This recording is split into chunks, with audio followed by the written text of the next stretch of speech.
할렐루야. 여러분 반갑습니다.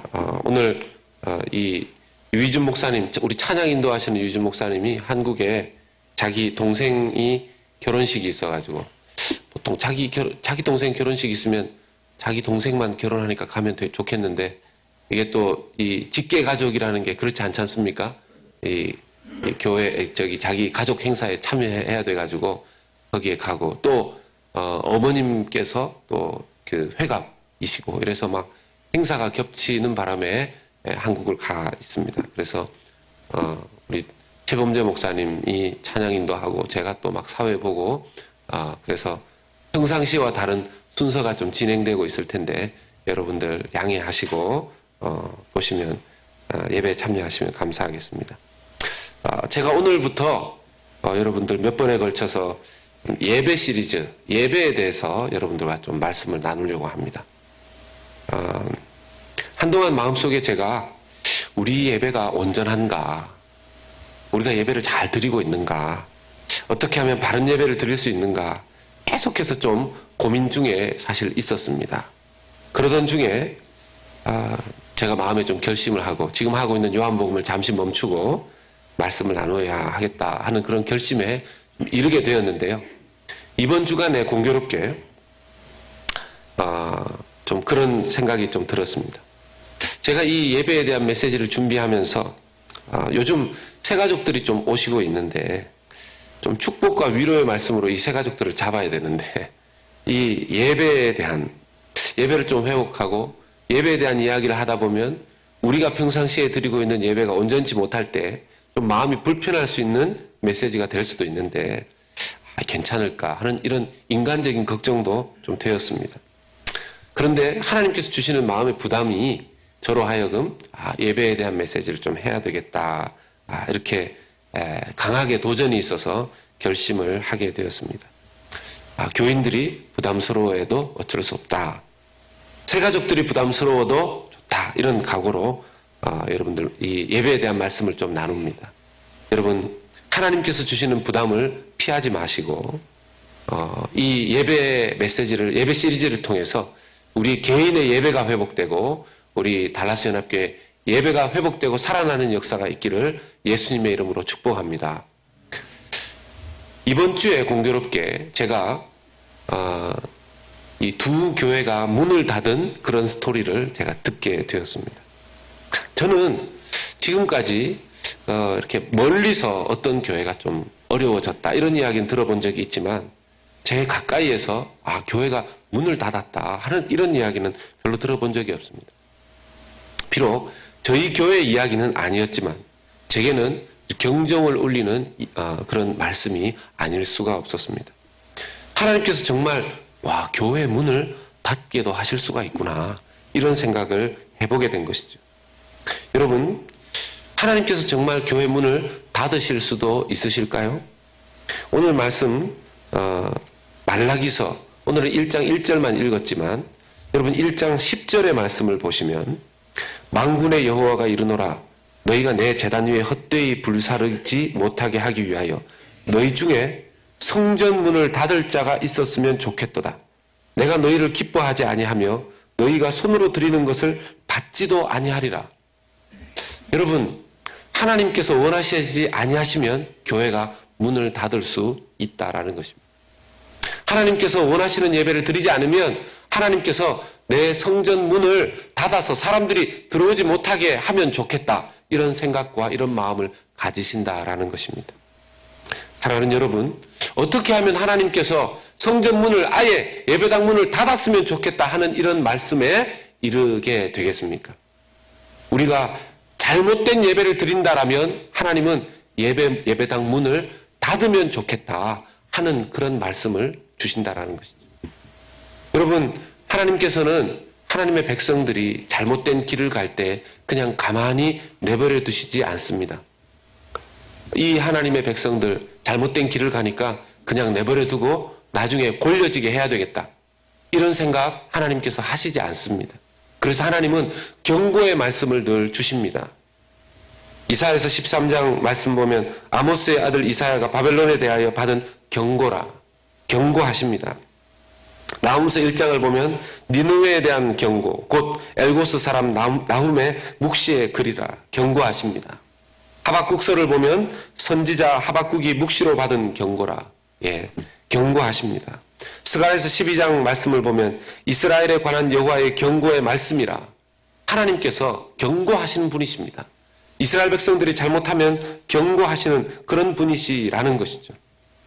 말라기 선지자는 이스라엘 백성의 잘못된 예배를 안타까워하시면서 오늘 경고의 말씀을 주셨습니다. 말라기서 1장 1절 오늘 우리가 읽었죠. 여호와께서 말라기를 통하여 이스라엘에게 말씀하신 경고라. 말라기를 통하여서, 말라기라는 것은, 말라기는 선지자의 이름입니다. 오늘날 많은 신자들이 교회에 와서 소위 예배를 드리게 되는데, 그러한 우리의 예배가 온전한지, 받으실 만한 것인지를 돌아보고, 혹시 우리의 예배에 문제가 있다면 무엇이며 어떻게 고쳐야 하는지, 어떻게 회복해야 되는지 알아보기를 원합니다. 아울러 왜 하나님께서 예배를 그렇게 중요하게 여기시는지도 알아보기를 원합니다. 그래서 정말 살아있는 예배, 살아나는 예배, 하나님께서 받으실 만한 그런 예배 드릴 수 있기를 소원합니다. 여러분, 예배라고 하면 그 예배에 있어서 조상격이라고 할 수 있는 이스라엘이 바로 오늘 우리가 함께 나누는 1장 1절의 말씀처럼 이 경고의 말씀을 들은 이유가 있다라는 것이죠. 분명 그들은 제단 위에 무엇인가를 드리는 예배 행위를 하고 있었음에도 불구하고 하나님은 그것을 의미 없게 받아들이셨다라는 것입니다. 그래서 아예 성전의 문을 닫았으면 좋겠다 이렇게 말씀을 하십니다. 어떤 예배를 하나님께서는 받지 않으시는 예배일까요? 이 말씀을 바꾸어 보면 오늘날 우리가 소위 우리의 신앙의 행위로서 예배를 드리기 위해서 이 자리에 이렇게 앉아있고 수많은 예배자들이 교회에 가서 예배를 드리게 되는데 하나님께서는 어떤 예배 행위는 받지 않으신다라는 것입니다. 몸이 와서 분명히 예배의 자리에 출석하고 있지만 하나님께서는 그 예배를 예배로 여기지 않으신다 하는 그런 말씀이 되는 것입니다. 이전에 어떤 교회에서 예배 시간에 지각하는 교인들이 많아서 고민을 하다가 이렇게 해봤다고 합니다. 5분 늦는 교인에게는 노란색 주보를 주고 10분 늦는 교인에게는 빨간색 주보를 주고 아예 그 이후에 들어오는 성도들은 문을 닫아서 못 들어오게 했다는 것입니다. 여러분, 이런 일을 행했던 교회가 정말 잘 안 되는 교회가 아니었고요. 부흥하는 교회였었습니다. 많은 사람들이 오는 교회였고 열심히 예배드리는 교회였었습니다. 그럼에도 불구하고 이런 일을 한번 해본 이유는 무엇일까요? 자칫 잘못하면 예배에 대한 개념과 예배에 대한 마음이 떨어지는 것을 염려해서 그 교회가 그렇게 행했다라는 것입니다. 우리 교회도 한번 해보면 어떻게 될까요? 저는 아예 이러다가 우리 교회 문 닫게 되지 않을까 염려됩니다. 여러분, 교회 예배를 그저 단순히 주일날 한번 참석하는 것으로 여기고 준비하지 않으면 그 예배를 하나님께서 정말 기쁘게 받으실까 하는 생각이 듭니다. 이전에 이민 사회에서는 월요일부터 금요일까지 열심히 일을 하고 토요일 혹은 토요일 오후에는 좀 일을 쉬는 그런 교민들이 많았습니다. 어느 날 월요일부터 금요일까지 열심히 일을 한 장로님께서 토요일 쉬는 날 그 당시에 유행했던 사극을 그 한국 드라마를 빌려보신 이후에 좀 많이 보신 것 같아요. 많이 보시고 그 다음날 주일날 대표 기도를 하시게 되었는데 대표 기도를 시작하시면서 이렇게 기도하셨다고 합니다. 하나님 아버지, 성은이 망극하옵니다. 사람들은 여러분들처럼 웃고 지나가셨겠지만 왠지 마음 한켠에는 좀 허전한 마음이 듭니다. 과연 예배를 어떻게 준비하였기에 그런 기도를 하시게 되었는지. 여러분, 다른 교회의 예를 들은 것이지만 정작 우리가 하는 바는 우리 예배를 돌아보자 하는 것입니다. 다른 교회 예를 먼저 드려서 말씀을 드려 죄송하지만 타산지석으로 삼자 하는 것입니다. 오늘부터 몇 주간 그 예배에 대해서 알아보고자 하는데요. 먼저는 예배의 사전적인 의미부터 좀 찾아보고자 합니다. 예배의 사전적인 의미를 찾아보면 이렇게 설명을 합니다. 하나님께 최상의 존경심과 경외심으로 찬양과 영광을 돌리는 신앙 행위를 예배라고 한다는 것입니다. 히브리어, 구약 성경 히브리어에 예배에 대해서 쓰여진 두 가지 단어가 있습니다. 첫 번째 단어는 아바드라는 단어를 썼습니다. 이 아바드라는 단어는 우리말로 바꾸면 섬김을 뜻하는데, 이 아바드의 섬김은 부부간에 서로 섬기는 것, 사람들 사이에 서로 섬기는 것을 의미하는 것이 아닙니다. 대등한 관계에서의 섬김이 아니라 노예가 주인을 섬기는 것을 의미합니다. 또 하나의 히브리어 단어는 샤하라는 단어인데, 이 샤하라는 단어는 순종하다, 부복하다라는 뜻을 가지고 있습니다. 역시 노예가 주인에 대해서 굴복하는 것을 의미합니다. 이 두 단어를 볼 때 하나님께서 원하시는 예배는 대등한 관계에서, 하나님과 인간 사이의 대등한 관계에서의 예배가 아니라, 구약 성도들이 가지고 있었던 개념들은 마치 노예가 주인을 섬기듯이 그렇게 굴복하며 그렇게 섬기는 예배를 의미한다라는 것입니다. 헬라어로도 두 가지의 단어가 쓰여졌습니다. 첫 번째는 프로스키네오라는 단어가 쓰여졌는데, 바로 경배하다라는 단어입니다. 이 경배하다라는 단어도 노예가 존경의 표시로 무릎을 꿇고 주인의 발에 입을 맞추는 행위를 나타낸다고 합니다.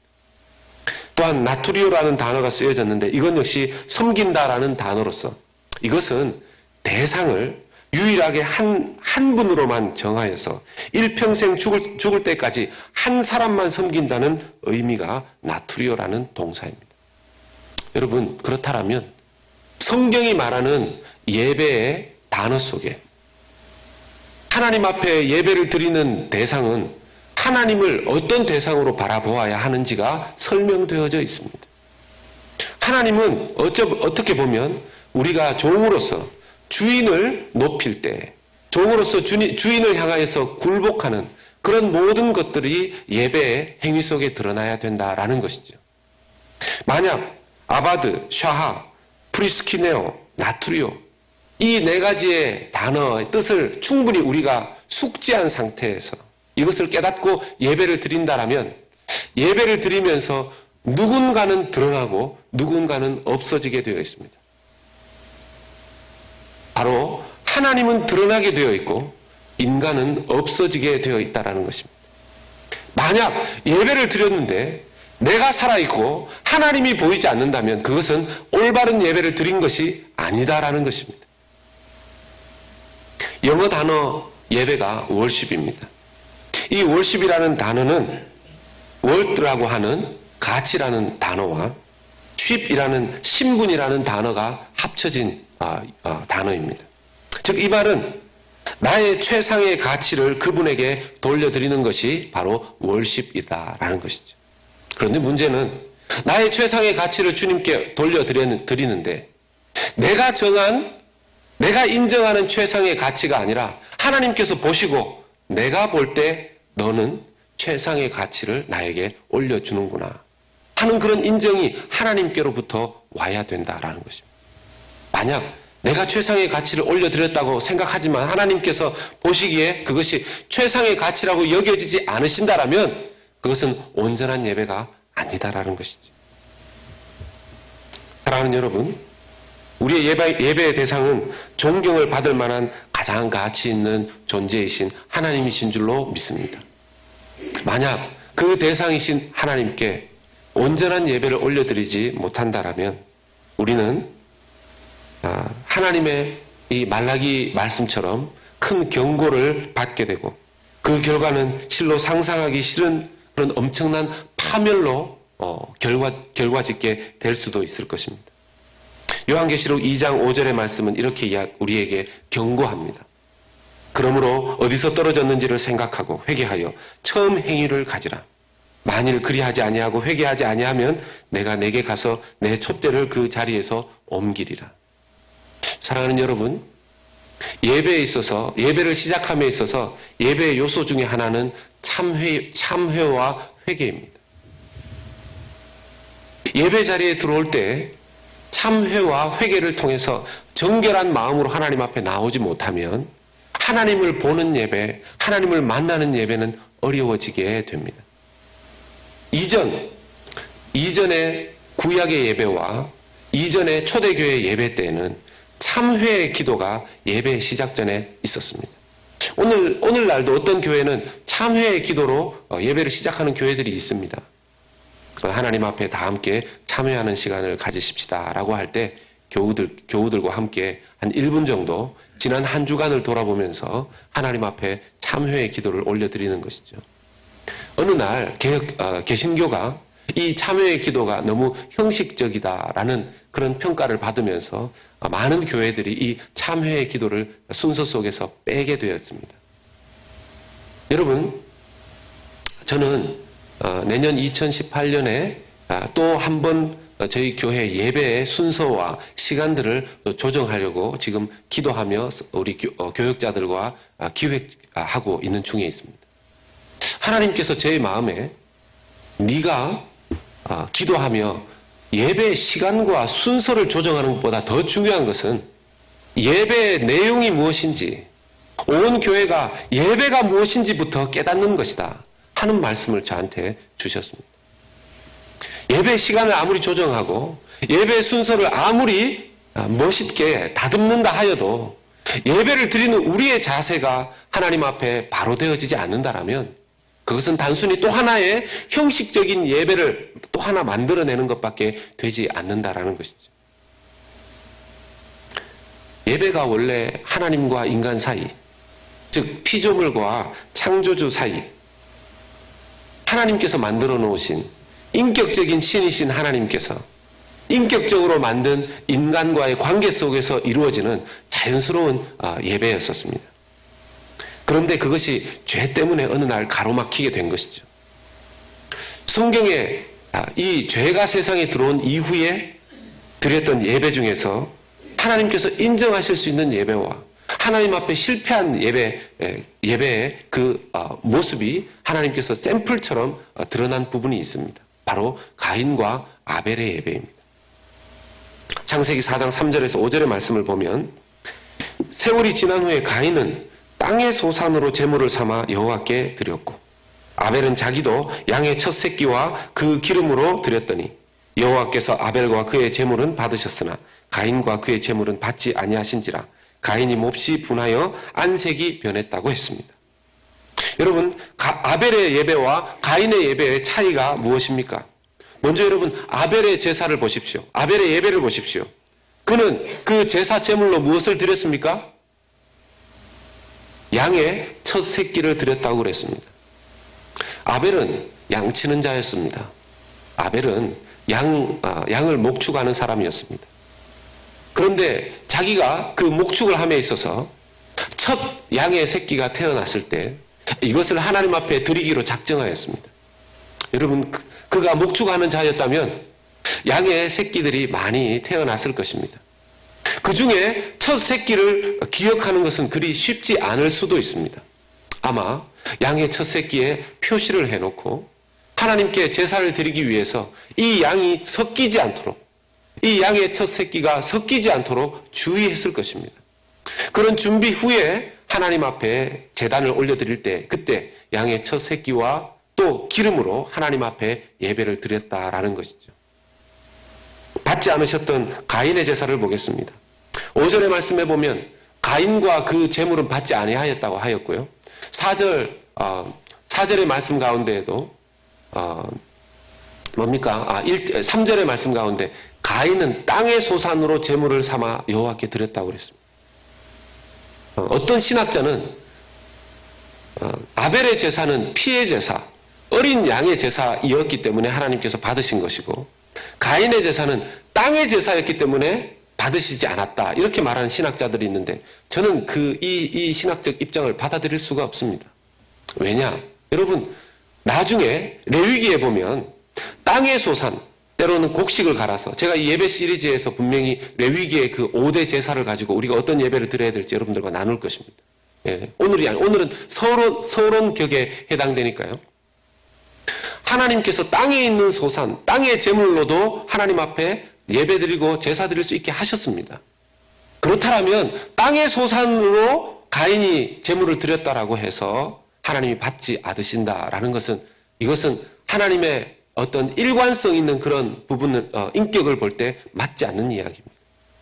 오히려 비교해보면 아벨이 양의 첫 새끼를 구분해서 드렸다라면 여러분들 금방 아실 수 있으시겠죠. 가인은 그냥 땅의 소산으로 드렸습니다. 자기가 추수한 것 중에 첫 추수를 드렸다라는 말씀 없습니다. 자기의 농작물 중에 이 부분을 따로 떼어서 구별하여서 하나님께 드렸다라는 말씀 없습니다.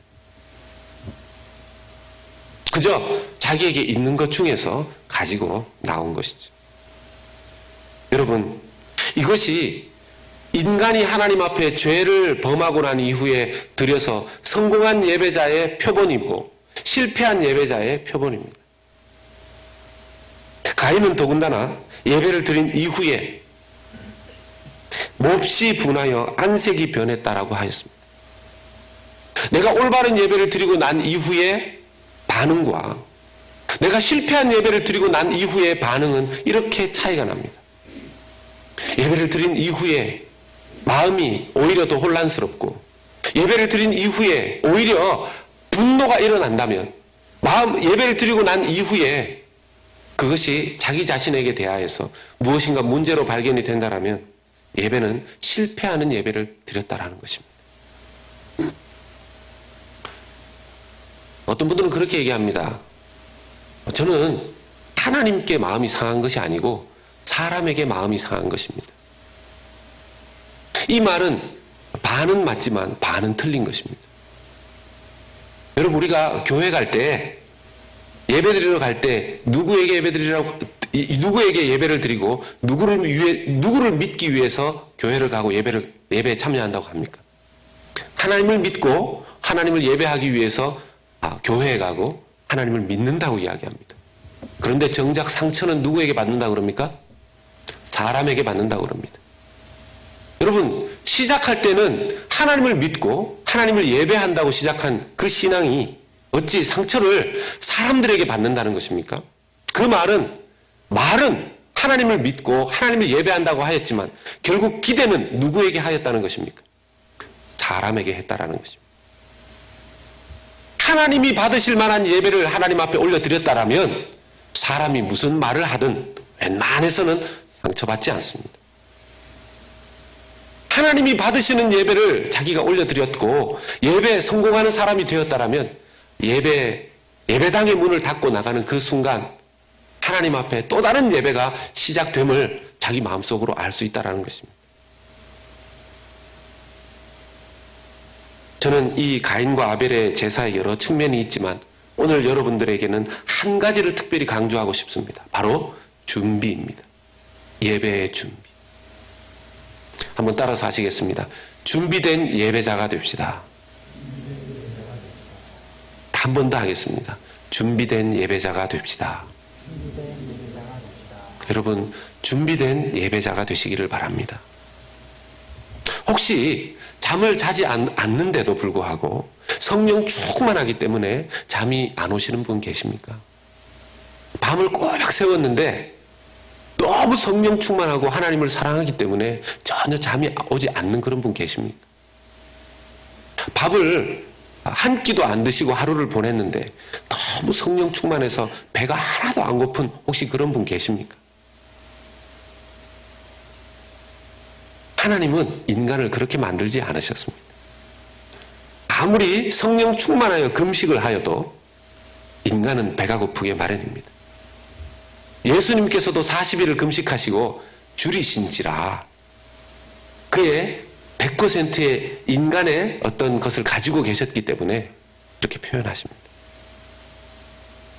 밤새도록 사극을 보았던 그 장로님의 대표기도 속에 그대로 드러나듯이 잠시 잠깐 대표 기도를 하셔야 되는 그 중요한 일들을 앞두고 했던 그 행위가 그대로 그 다음날 주일 하나님 앞에 예배드려야 되는 그 순간에 적어도 하나님 아버지 감사합니다 라고 하지 않고 하나님 아버지 성은이 만극하옵니다 라고 기도하셨을 때에는 하나님을 상상하실 때 이렇게 왕이 쓰는 그걸 쓰고 이렇게 왕이 입는 그 뭐라 그럽니까? 갑자기 생각이 안 나네. 왕이 입는 그 옷을 입고 계시는 하나님의 모습을 상상했을지도 모르겠습니다.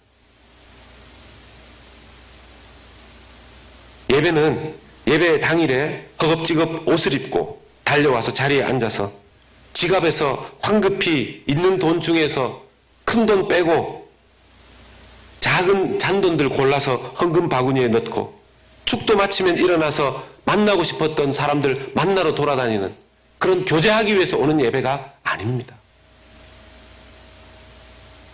만약 그렇게 예배드리고도 은혜를 받고 있다면 그것이야말로 기적이 아닐 수가 없다라는 것입니다. 저는 이 예배 시리즈를 설교하기 위해서 준비하면서 먼저 제 자신부터 바로잡아야 되겠다는 생각이 많이 들었습니다. 제 자신이 부끄러웠고 우리 달라스연합교회 교회 예배를 빨리 점검하지 않으면 안 되겠다라는 생각이 심각하게 들었습니다. 저는 예배 순서를 맡은 사람들로부터 시작해서 예배를 섬기는 모든 섬김이들 다시 예배 교육을 다 새로 시킬 것입니다. 그리고 모든 교인들이 어떻게 예배드려야 예배의 성공자가 될 수 있는지 하나님 앞에 두렵고 떨리는 마음으로 이 설교 시리즈를 해나갈 것입니다. 여러분, 예수 그리스도께서 우리에게 예배의 길을 열어주시지 않으셨습니까? 사실 아벨이 이런 예배를 드렸다는 것은 놀라운 일입니다. 죄가 세상에 들어온 이후에 하나님과의 관계가 막힌 이후에 이스라엘은 하나님의 뜻에 의해서 제사를 드리기는 하였지만 그 제사는 나중 예수 그리스도에 의해서 완전해지는 것이죠. 그러므로 예수 그리스도를 통해서만 우리는 완전한 예배를 하나님께 드릴 수 있는 예배자의 자격을 갖추게 되는 것입니다. 요한복음 14장은 이렇게 말씀하십니다. 예수께서 이르시되 내가 곧 길이요 진리요 생명이니 나로 말미암지 않고는 아버지께로 올 자가 없느니라. 우리가 예수님을 믿고 얻게 된 큰 특권이자 축복이 하나님을 아버지라 부르며 직접 나아가 예배를 드리게 된 것이라는 것입니다. 할렐루야. 그런 특권이자 축복이자 당연한 하나님의 자녀가 하는 것이 바로 예배인데요. 어떤 분들은 이렇게 얘기합니다. 목사님, 굳이 하나님, 예수님 우리를 친구처럼 그렇게 대하신다고 하였는데 그렇게 예배에 그렇게 무엇인가 신경을 쓰고 긴장을 하고 준비를 해야 됩니까? 여러분, 우리는 하나님이 우리를 친구처럼 여기시는 것은 그러실 수 있습니다. 여러분, 부모가 자녀를 친구처럼 인격적으로 대할 수 있습니다. 만약에 그렇다라고 하여서 자녀가 부모를 친구처럼 대하면서 정말 친구처럼 대한다라면 그것은 바르고 올바른 인격적인 관계 맞습니까? 그럴 수 없는 것이죠. 부모가 자녀를 친구처럼 대한다는 것은 굉장히 겸손하고 자유로운 자세라면 자녀는 그 친구처럼 대하는 부모님께 감사하는 마음으로 또 기뻐하는 마음이 있어야 하지만 정말 중요한 자리에 여러분 만약 친구처럼 대하는 그 부모님의 예를 들어서 60 생일, 70 생일에 그 잔치에 가신다고 하면 생각해 보십시오. 그때 여러분 가능하면 부모님을 존중하고 사랑하는 자녀라면 어떻게 옷을 입고 가겠습니까? 어떤 자세로 가겠습니까?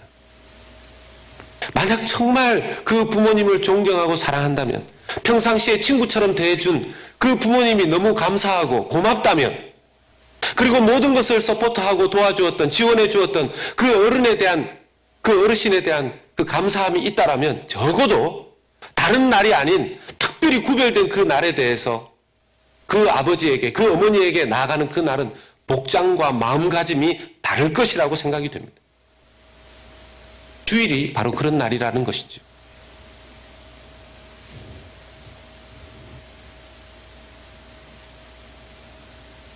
우리의 예배를 하나님 앞에 올려드리기 위해서 이번 한 주간 동안 여러분들 실험해 보시기를 좀 부탁드립니다.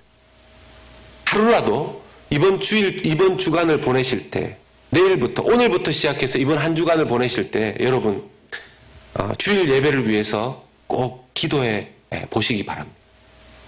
주일 예배를 위해서 꼭 기도하시기 바랍니다. 단 1불이라도 미리 여러분들 헌금 봉투에 헌금을 넣으셔서 헌금을 준비하시기 바랍니다. 지금 앞자리에 헌금 봉투 챙기셔도 좋습니다.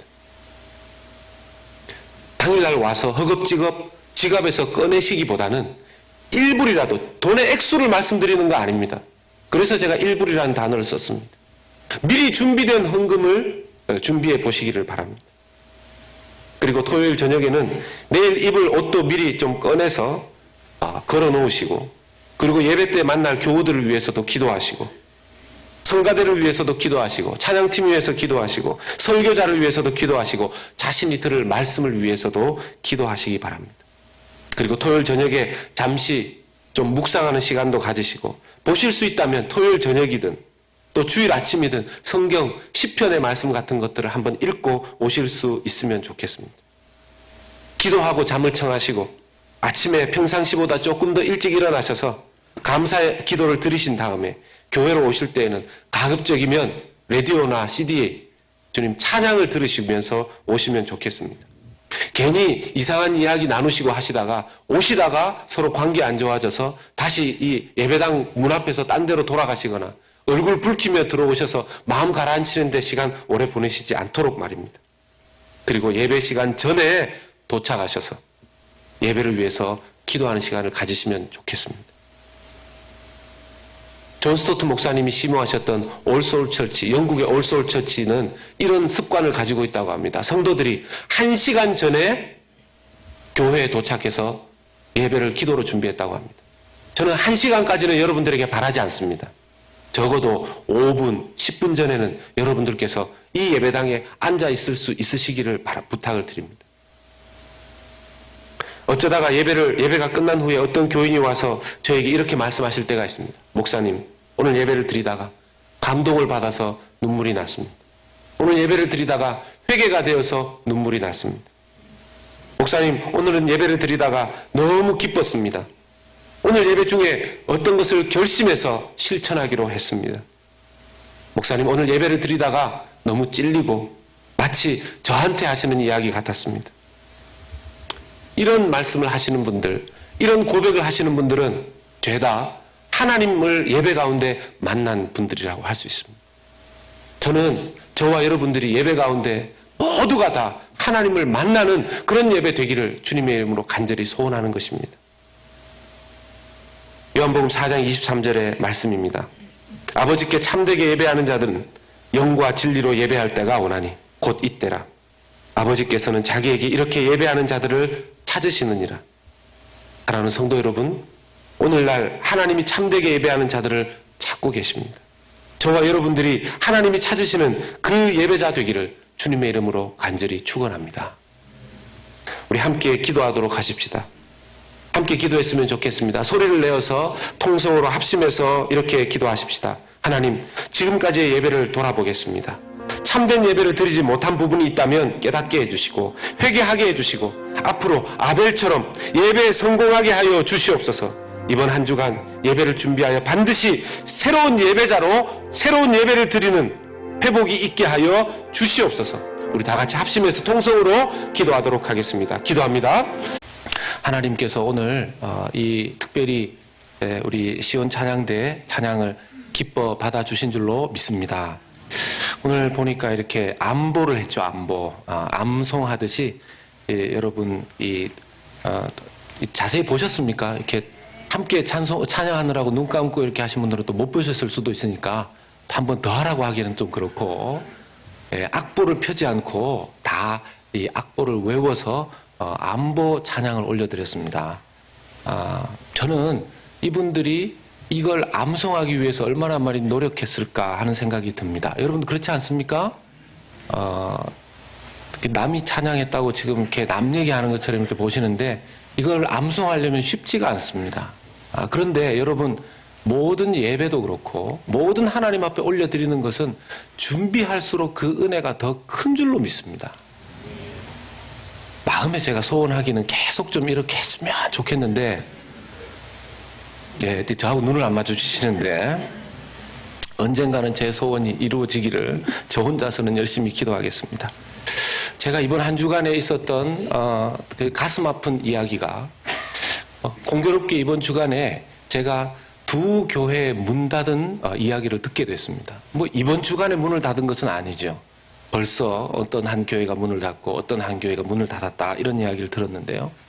여러분, 저는 물론 모든 개척한 교회가 다 잘 되기는 어렵다라고 생각은 합니다. 그러나 제가 목회자 된 마음으로, 제가 크리스찬으로서 어떤 교회가 문을 닫았다 하는 것이 정말 제 마음에 충격이었고 슬픔이었었습니다.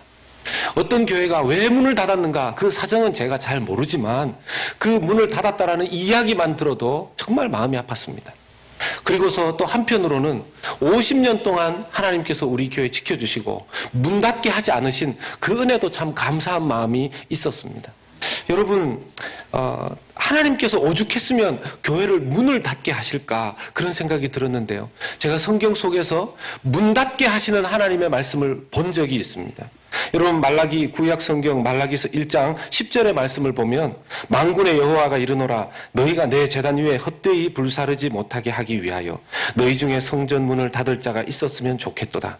내가 너희를 기뻐하지 아니하며 너희가 손으로 드리는 것을 받지도 아니하리라, 이렇게 말씀하십니다.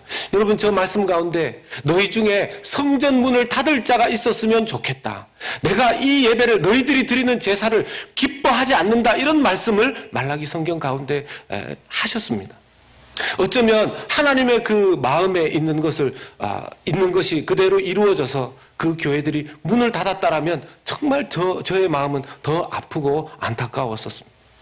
비록 우리 교회의 이야기가 아니고 다른 교회의 슬픈 사연이지만, 혹시라도 우리 교회, 하나님께서 우리 교회를 새롭게 하시고 세워주시는 중에 있다라고 저는 믿습니다마는, 이때 더욱더 하나님 앞에 경각심을 가지고 올바른 예배, 살아있는 예배, 깨어있는 예배, 하나님 받으시는 예배 되기 위하여 하나님 앞에 요한복음 잠시 멈추고, 제가 내년 2018년 지금 교역자들, 그리고 우리 총무단들, 우리 장로님들 힘을 합쳐서 계속 기도하면서 내년도 예배를 어떻게 하나님 앞에 개혁할까, 이 기도를 하고 있는데요. 예배 순서, 예배 시간, 예배 내용 바꾸는 거 다 중요하지만 하나님께서 저에게 주시는 마음의 부담이 있습니다. 예배 시간, 예배 순서, 예배 장비, 이런 거 다 바꾸는 것보다 더 중요한 게 뭡니까? 우리가 올바른 예배를 하나님 앞에 드려야만 된다는 것입니다. 비록 장비가 부족해도, 비록 환경이 좋지 않아도, 비록 시간이 어려워도 하나님 앞에 준비된 예배를 드릴 수 있다면, 하나님이 원하시는, 기뻐하시는 예배 드릴 수 있다면, 어떤 상황, 어떤 순간에도 하나님께서 주시는 은혜가 충만하게 그 예배 장소의 시간에 임할 줄로 믿습니다. 예배를 돌아보게 됩니다. 하나님, 우리 예배 어떻게 해야 되겠습니까? 하나님께서는 하나님의 백성들이 올바로 살지 않을 때 경고의 말씀을 늘 주셨습니다. 이사야서 13장의 말씀을 보면 아모스의 아들 이사야가 바벨론에 대하여 경고의 말씀이 나오고, 나훔 1장에도 보면 니느웨에 대한 경고가 나오고, 하박국 1장 1절에도 선지자 하박국이 묵시로 받은 경고가 나오며, 스가랴 12장 1절의 말씀에도 이스라엘에 대한 경고의 말씀이 나옵니다. 하나님은 하나님의 백성들이 망해가는 것을, 하나님의 백성들이 이대로 두면 문을 닫을 지경에 이르는 그런 상황이 되기까지 그냥 가만히 두시는 분이 아니십니다. 여러분 아시죠? 우리 주변에 누군가가 저렇게 인생을 살면, 저렇게 공부하면, 저렇게 살아가면 안 되는데 할 때, 정말 사랑하는 마음이 있을 때는 가서 충고합니다. 가서 이야기합니다. 그런데 반대로 사랑이 없으면 어떻게 되죠? 그냥 놔둡니다. 그렇게 살라고, 망하라고. 그래서 망해서 나중에 네가 고생해 보라고, 그런 마음을 가집니다. 그런데 하나님은 후자의 마음을 가지신 분이 아니시라는 거죠. 친자식 저렇게 살다가 망할 것처럼 걱정되실 때 경고의 말씀 하나님께서 꼭 주신다라는 것입니다. 오늘 말라기서 1장 1절에 하나님께서 그 예배를 드리는 이스라엘 백성들을 향하여서 경고의 말씀을 주고 계십니다. 이제 너희들이 내 말 듣지 않고 이제 똑바로 예배 드리는 예배를 회복하지 아니하면 성전문을 닫게 하겠다. 그런데 말라기서의 말씀에 순종하지 않고 깨어 각성하지 않았기 때문에 이스라엘 백성들은 약 400여 년 동안 암흑기를 맞이하게 됩니다. 하나님의 계시가 끊어지게 됩니다. 하나님의 말씀이 끊어지게 됩니다. 더 이상 말씀하시지 않는 그 시간을 맞이하게 됩니다. 사랑하는 여러분, 저는 요한복음을 계속 여러분들과 나누는 가운데 제 마음속에 예배에 대한 부담이 계속 오면서 요즘 새가족들이 계속해서 오시는 가운데 이 예배에 대한 말씀을 드리는 것이 좀 부담스러웠습니다. 어쩌면 예배에 대한 말씀을 드리는 가운데에는 우리의 마음에 아마 불편한 말씀이 전해질 수도 있기 때문입니다. 그러나 지난주에 여러분들 저하고 약속하셨죠? 제가 여러분들에게 불편한 말씀이 전해져도 여러분 그대로 수용하기로 여러분들께서 대답하셨죠? 지난주 있었던 일이라고 이렇게 딱 또 이렇게 싹 이렇게 입 닦지 마시고 분명히 지난주에 그렇게 말씀하셨죠. 아마 기억이 안 난다 이러시는 분들은 테이프가 아니죠. 요즘 CD 다시 들어보시기 바랍니다. 예배에 대해서 우리가 다시 각성함으로 말미암아 살아있는 예배, 하나님께서 기뻐하시는 예배, 하나님께서 원하시는 예배, 하나님께서 찾으시는 사람들로 충만하게 채워지는 그런 예배 될 수 있기를 주님의 이름으로 간절히 소원합니다. 하나님 앞에 드려져야 되는 예배, 어떤 예배가 되어야 될까요? 어떤 교회는 예배 시간에 늦는 사람들이 너무 많아져서 주보 색깔을 다르게 했다고 합니다. 5분이 늦어지면 옐로우 페이퍼를 드렸고 10분이 늦어지면 레드 페이퍼를 드렸다고 합니다. 오늘 받으신 주보는 무슨 색깔이셨습니까? 아직까지 우리 교회는 그렇게 안 했는데요. 그 교회는 나중에 한 10분이 늦어지면 아예 교회 본당 문을 닫았다 그럽니다. 옆에 가서 예배 드리라고. 여러분, 그 일을 행했던 그 교회가 예배가 잘 안 드려지는 교회가 아니었습니다. 부흥하는 교회였었습니다. 잘 되는 교회였었습니다. 근데 왜 그렇게 했을까요? 더 어려운 일이 생기기 전에 예배에 대한 자세를 하나님 앞에서 더 바로잡기 위해서 그런 하나님 앞에서의 일들을 행했었다라는 것이죠. 그런데 그렇게 했을 때 교회가 더 어려워졌다는 얘기는 듣지 못했고요. 그 예배는 더 견고해지고 잘 세워졌다 하는 이야기를 저는 들었습니다. 준비되지 않은 예배를 드리면 어떤 일이 발생할까요? 지금은 잘 모르겠는데요. 이전에 있었던 일이라고 합니다. 월요일부터 금요일까지 열심히 일을 하셨던 한 장로님께서 토요일 오후부터 해서 그 당시에 유행했던 한국의 드라마를 잔뜩 빌리셔서 밤새도록 그 드라마를 보신 것입니다. 그리고 그 다음날 아침에 대표 기도를 하셔야 되는데 대표 기도를 시작하시면서 하나님 아버지 성은이 망극하옵니다. 웃으면서 지나갈 수 있는 일이지만 마음 한구석에는 과연 기도를 준비하는 장로님이 조금 더 주의하셨으면 하는 그런 마음이 생기는 것도 우리의 마음입니다. 다른 교회, 다른 장로님 얘기해서 죄송합니다. 우리는 우리의 예배를 돌아보면서 하나님 앞에 타산지석으로 삼자 하는 것입니다. 저는 몇 주간 동안 이제 예배 시리즈, 예배를 회복하라 하는 그런 시리즈를 여러분들과 나누고자 합니다. 제가 이 시리즈를 시작하면서 하나님, 이 새로 오시는 분들, 새가족들이 부담스러우시면 어떡할까요? 그런 생각했는데요. 오늘 일부 예배 때 오신 분이 처음 새가족이 일부 예배 때 오셨더라고요. 일부 예배 때 오셔서 그분이 미국 교회를 잠시 나가셨다가 잠시 좀 이렇게 방학을 하셨는데 오늘 다시 어떻게든 본인의 생각에는 내년 2018년 1월부터 다시 한국 이민교회로 나가서 예배를 드려야 되겠다 생각하셨는데 주변 사람들의 권면에 의해서 오늘부터 나오시기 시작하신 것입니다. 예배를 드리시고 난 다음에 제가 여쭤봤어요. 성도님, 이 처음 오셨는데 제가 좀 더 따뜻한 말씀으로 은혜되고 또 위로되는 말씀으로 해야 되는데 예배를 바로 드리자 이런 얘기 드려서 혹시 부담스럽지 않으셨습니까? 하니까 자기가 지난 시절과 세월의 예배를 돌아보면서 그렇게 예배 드리면 안 되었었구나. 이제 바른 예배 드려야 되는구나 하면서 다음 주에 원래 한 분 더 데리고 나오기 위해서 본인께서 초병으로 오셨대요. 본인이 먼저 오늘 예배 드려보고 이 교회가 문제없고 괜찮은 교회면 다음 주에 그분 데리고 오시기로 했는데 다음 주에 그분을 데리고 와도 되겠다 하는 얘기를 하셨다고 저한테 말씀을 하셨습니다. 어쩌면 하나님 앞에서 우리의 마음 가운데 내 예배가 지금 부족하더라 하더라도 제대로 된 예배를 하나님 앞에 올려드려야 되겠다 하는 마음의 소원은 아마 모든 성도님들에게 다 있다 하는 생각을 제가 해보게 되었습니다.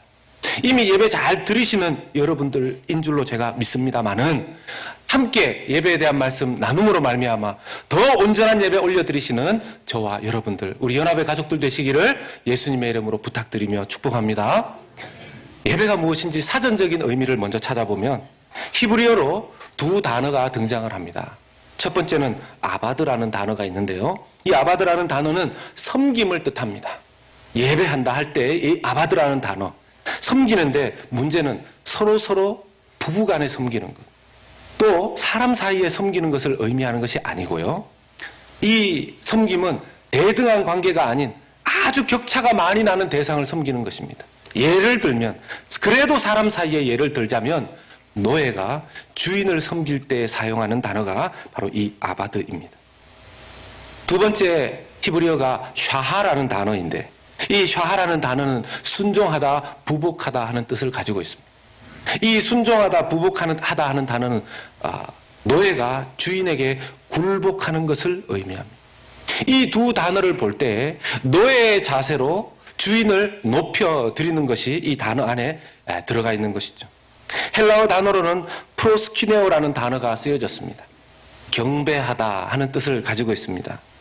이 경배하다라는 단어도 역시 노예가 존경의 표시로 무릎을 꿇고 주인의 발에 입을 맞추는 행위를 말합니다. 나투리오라는 단어로도 쓰여졌는데 이 단어는 섬긴다 하는 뜻을 가지고 있는데요. 이 섬긴다 하는 뜻은 대상의 유일성을 강조하는 동사로서, 즉 일평생 죽을 때까지 한 사람만 섬긴다라는 의미로 나투리오라는 단어가 쓰여졌습니다. 그래서 우리가 하나님을 예배한다라고 하였을 때 이 네 가지 단어가 성경에서 동시에 사용되어지고 있습니다. 교차적으로. 아바드, 하나님을 아바드하고, 하나님을 샤하하고, 하나님을 프로스키네오하고, 하나님을 나투리오 한다고 할 때 여러분, 이 네 가지 단어에 공통점이 있습니다. 이 네 가지 단어를 가지고서 사람을 대하듯 가장 높은 존경하는 자세로 그 사람을 대한다면 노예의 신분, 노예 자체의 모습은 없어지게 되고 그 주인이 되는 존재만 높임을 받게 되어 있습니다. 예배에 대해서 히브리어와 헬라어에서 사용되어지고 있는 이 단어 뜻을 볼 때 예배를 통해서 드러나야 되는 존재와 예배를 통해서 없어져야 되는 존재가 분명하게 누구인지 가르쳐 주고 있는 것입니다. 만약 예배를 드렸는데 사람이 돋보이고 사람이 살아난다면 그것은 잘못된 예배를 드린 것입니다.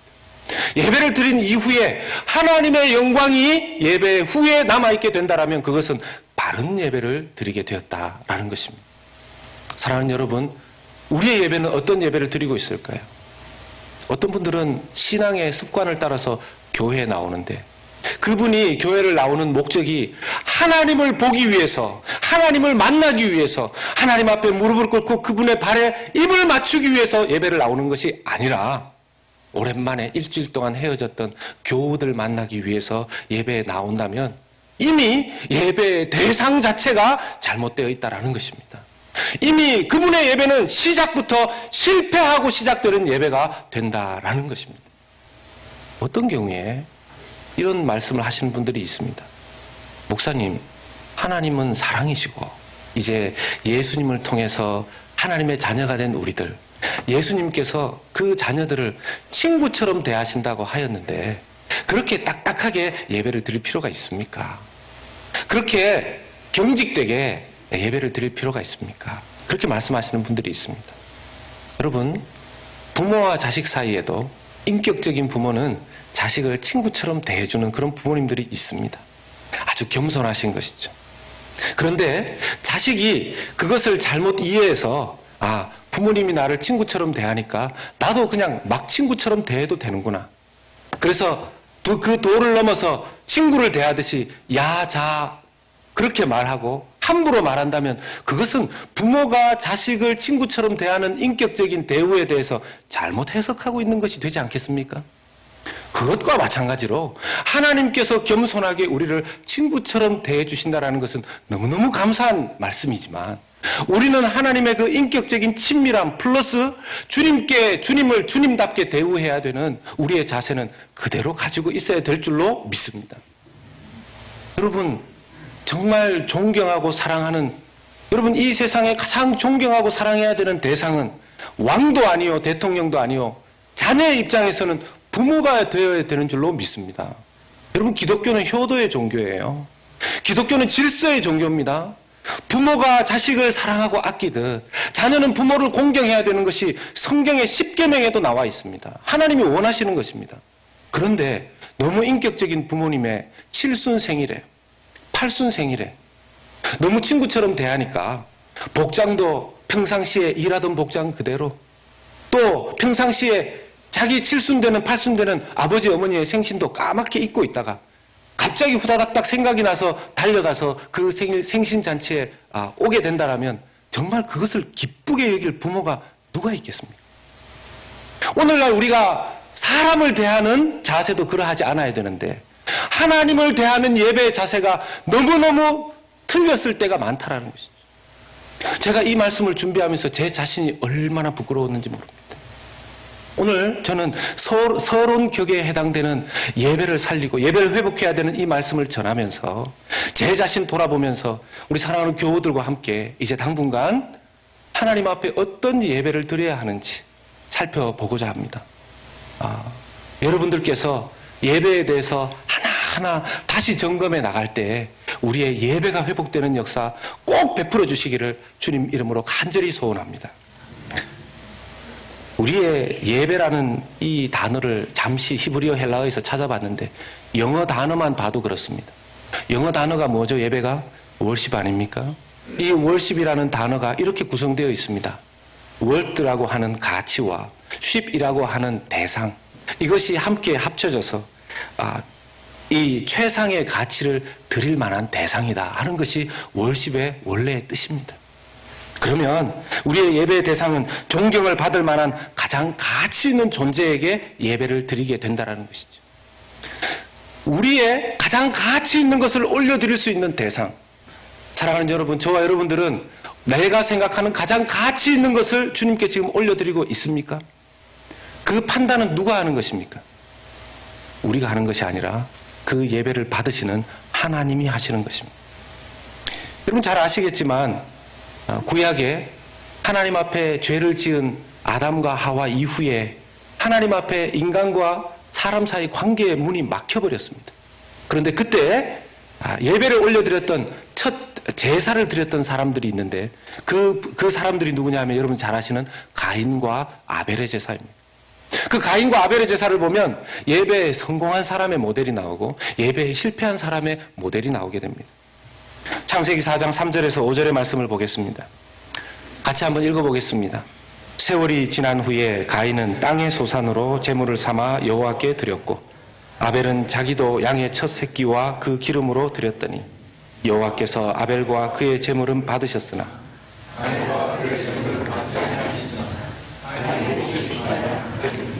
아멘. 3절의 말씀에 여러분 땅의 소산이라는 부분을 한번 보십시오.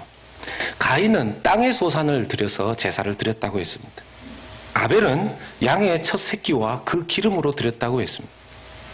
이 두 부분을 여러분 유의해서 한번 보십시오. 어떤 분들은 이렇게 이 부분을 신학적으로 해석하는 분들이 계십니다. 가인의 제사를 하나님이 받지 않으신 이유는 땅에 있는 것을 드렸기 때문이고 아벨의 제사는 어린 양, 예수님을 예표하는 어린 양과 피 있는 제사를 드렸기 때문이다. 이렇게 말씀하시는 분이 있습니다. 물론 일리 있는 신학적인 입장이기는 합니다만은 만약 가인이 땅의 소산으로 하나님께 예배드렸기 때문에 받지 않으셨다라고 하면 그 이후에 레위기를 통해서 나오는 여러분 땅의 소산으로도 땅의 곡물로도 땅의 식물로도 추수하여서 하나님 앞에 예배드리게 하신 하나님의 그 이후의 제사 제도와 충돌이 일어나게 됩니다. 그러니 땅의 소산으로 예배를 드렸기 때문에만 가인의 제사가 연락되지 않은 것은 아니었다라는 것이죠. 그러면 아벨의 제사를 보겠습니다. 양에 무엇으로 드렸다고 합니까? 첫 새끼로 드렸다고 합니다.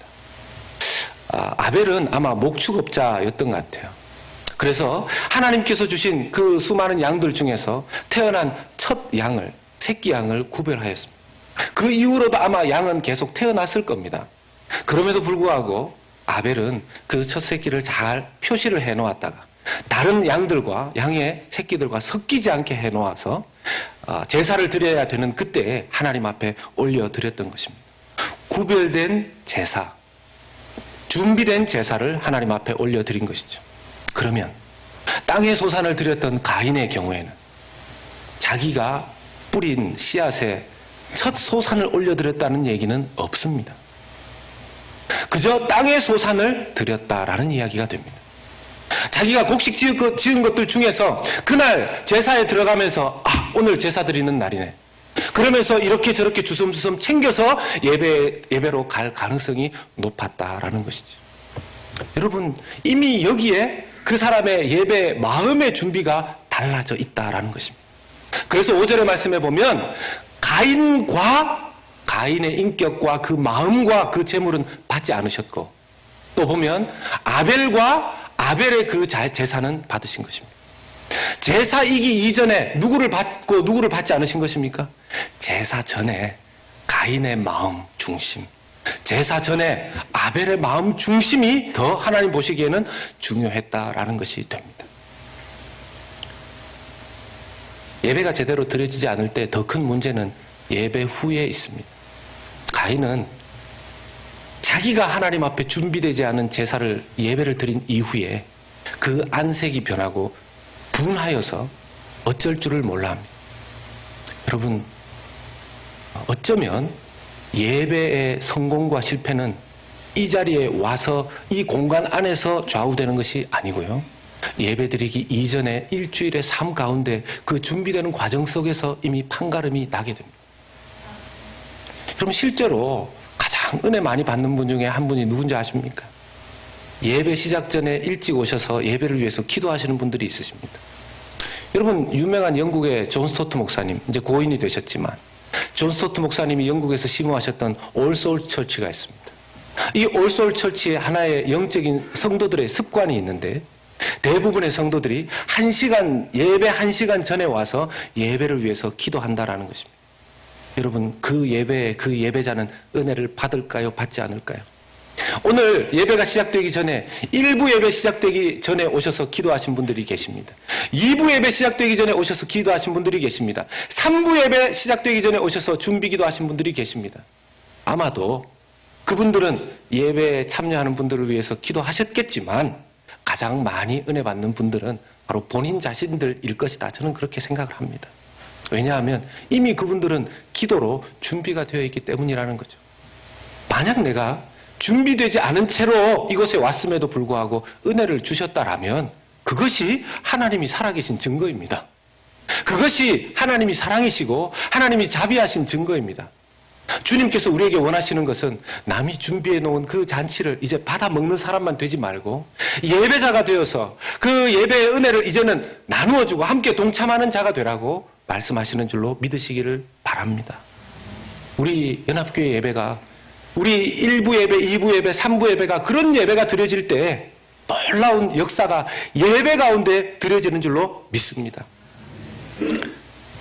예배 당일에 허겁지겁 옷을 입고 달려와서 자리에 앉자마자 이미 예배는 시작되었고, 헌금 시간에는 지갑을 꺼내어서 황급히 그 돈 중에서 큰 액수들 제외하고 빨리 작은 것들 찾아서 헌금 바구니에 넣고, 축도가 끝나기가 무섭게 일어나서 만나고 싶었던 사람 만나러 달려가는 그런 예배를 드리면 안 된다라는 것입니다.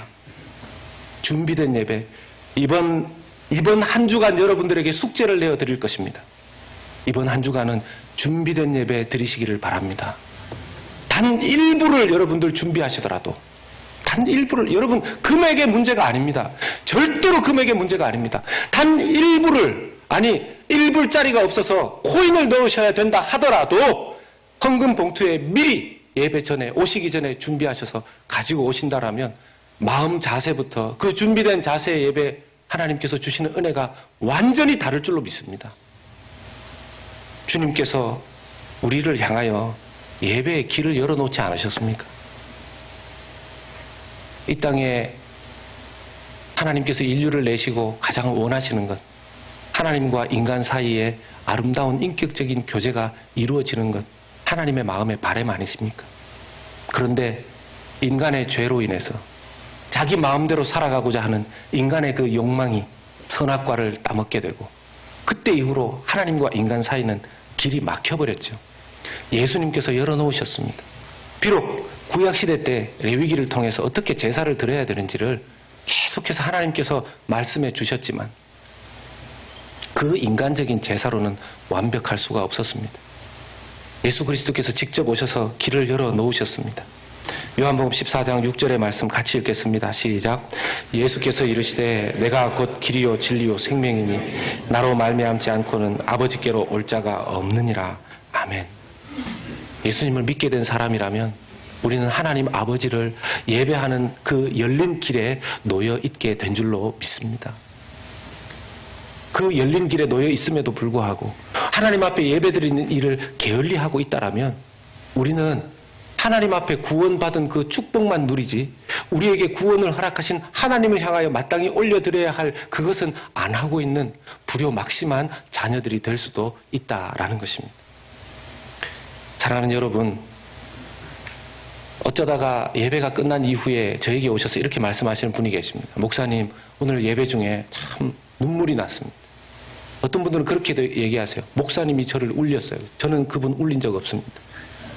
어떤 분은 저한테 오셔서 목사님 꼭 어떻게 오늘은 저를 그렇게 두고 말씀하시는, 너무 찔렸는데 목사님 저한테 하시는 말씀 같았습니다. 저는 그분 찌른 적 없습니다. 어떤 분은 예배 드리고 난 이후에 목사님 참 오늘 예배에 너무 기쁨이 있었습니다. 제가 여러분들 기쁘게 해드린 적 없습니다. 그 모든 예배 가운데 일어난 일들은 하나님께서 저와 여러분들과 함께 하심으로 만남 속에서 터치하셨기 때문에 일어난 일들인 줄로 믿습니다. 여러분, 예배 가운데는 그런 일들이 일어나야 됩니다. 그런 일들이 없이 일주일을 살게 되면 그 일주일이 너무나 막막하고 너무나 힘들게 되는 것이죠. 이렇게 말하지 않도록 하십시다. 오늘 예배 망쳤어. 오늘 예배 은혜 못 받았어. 여러분, 오늘 예배 은혜 못 받으면요, 일주일이 얼마나 고달플지 모릅니다. 오늘 예배 내가 힘들고 어려웠지만 오늘 예배 참 은혜 받았어. 일주일 동안 열심히 또 한번 뛰어봐야지. 내일 다음 주에 올 그 예배 내가 사모해야지. 제가 여러분들에게 숙제를 내어드립니다. 지금 여러분들께서 작정하시는 바, 오늘부터 다음 주일 예배를 준비하시기를 부탁을 드립니다. 하루라도 여러분 주일 예배를 위해서 기도하십시오. 그리고 아까도 말씀드린 것처럼 단 1불이라도 미리 헌금 봉투에 넣어서 헌금을 준비하십시오. 지금 헌금 봉투 이렇게 꺼내서 가방에 넣으셔도 좋습니다. 그리고 가능하시면 토요일 저녁에는 늦게 주무시지 마십시오. 그리고 토요일 저녁에는 내일 입을 옷도 미리 좀 준비하시고, 그리고 생각하시면서 토요일 저녁이나 또 주일날은 조금 일찍 일어나셔서 예배를 위해서, 예배 때 찬양할 찬양팀을 위해서, 또 그리고 예배 준비하시는 모든 예배 섬기는 분들을 위해서, 또 설교자를 위해서, 설교를 듣는 자기 자신을 위해서 여러분들 기도하시기 바랍니다. 그리고 집에서 출발하셔 오실 때에는 평상시에 미루어두었던 그런 그 사박자 막 이런 거 듣지 마시고, 그런 거 듣지 마시고, 오실 때 또 뉴스 이런 것도 좋지만 그런 건 또 나중에 들으시고, 가능하면 찬양곡들 들으시고, 괜히 내가 예배 전에 아내하고 같이 이걸 좀 풀어야 되겠다. 정말 풀 마음이 있으면 무슨 얘기를 아내가 하시든 남편이 하시든 들을 각오가 되셨으면 하시고, 아니시면 하지 마시옵소서. 괜히 아내하고 평상시에 미루어 놓았던 대화하다가 오다가 돌아가는 분들이 계시다는 전설이 늘 있습니다. 그래서 오실 때에는, 만약에 여러분들께서 교회를 나오시기 전에 이러실 수는 있습니다. 내가 한 주간 예배를 준비하기 위해서 좀 돌아볼 때 내가 사람과의 관계에 대해서 좀 어려운 부분이 있다라고 생각이 드신다라면 여러분들 가능하면 풀고 오실 수 있기를 바랍니다. 미리 풀고 오실 수 있기를 바랍니다. 하나님께서 예배 드리기 전에 서로 마음 상한 일이 있다면 풀고 화목제를 드리고 오라고 그랬습니다. 제가 오늘은 말라기서 1장 1절의 말씀을 드렸지만 다음 주부터 해서는 레위기의 번제라든지 이런 제사 제도를 통해서 여러분들 예배에 깊이 들어가는 시간들을 가지려고 합니다. 여러분, 하나님께서 우리에게 원하시는 예배 중에는요, 관계가 풀려야지만 하나님께서 받으시는 그런 부분들이 있습니다. 그런 부분들이 해결되지 않고 예배의 깊이가 어느 정도 한계 있는 예배밖에 드릴 수 없다는 것이 하나님께서 우리에게 예배에 대해서 열어놓으신 부분들이십니다. 여러분, 하나님께서 신령과 진정으로 제대로 예배드리는 자를 찾으십니다. 여러분들이 그 예배자들이 되시기를 예수님의 이름으로 축복합니다. 요한복음 4장 24절의 말씀에 이렇게 말씀하십니다. 같이 읽겠습니다. 시작. 아버지께 참되게 예배하는 자들은 영과 진리로 예배할 때가 오나니 곧 이때라. 아버지께서는 자기에게 이렇게 예배하는 자들을 찾으시느니라. 아멘. 하나님께서 참되게 예배하는 자들을 찾으십니다. 우리 모든 성도님들 참되게 예배하는 자들이 되시기를 바랍니다. 지금은 제가 여러분들을 위해서 많이 기도로 예배를 준비해 드리고 있습니다. 지금은 성가대가 여러분들을 위해서 여러분들의 찬양을 이 찬양으로 준비해 드리고 있습니다. 여러분 혹시 이런 분 계십니까? 성가대가 찬양할 때 누가 솔리스트로 잘 하는가 한번 보자. 오늘 곡을 얼마나 잘 골랐는가 보자. 혹시 이런 분 계십니까? 아닙니다. 찬양은 하나님 앞에 올려드리는 시간이기 때문에 내가 이 찬양에 함께 하나님 앞에 이 찬양의 가사와 멜로디를 올려드리는 시간으로 하나님 앞에 여러분들 함께 하셔야 되는 것입니다. 대표 기도를 집사님이나 또는 장로님이 하실 때 오늘 저 기도가 좋은지 아닌지 한번 보자. 혹시 이 기도 시간에 막간을 이용해서 좀 쉬고 가자. 혹시 이런 분 계십니까? 여러분, 예배는 연극이 아닙니다. 연극에는 막간이라는 것이 있습니다. 그런데 예배는 막간이 없습니다. 예배는 하나님 앞에 올려드리는 시간입니다. 하나님 앞에 예배, 대표 기도를 준비하는 집사님이나 장로님은 온 교우들의 마음을 함께 담아서 하나님 앞에 그 예배를 기도로 올려드리는 시간이 되는 것입니다.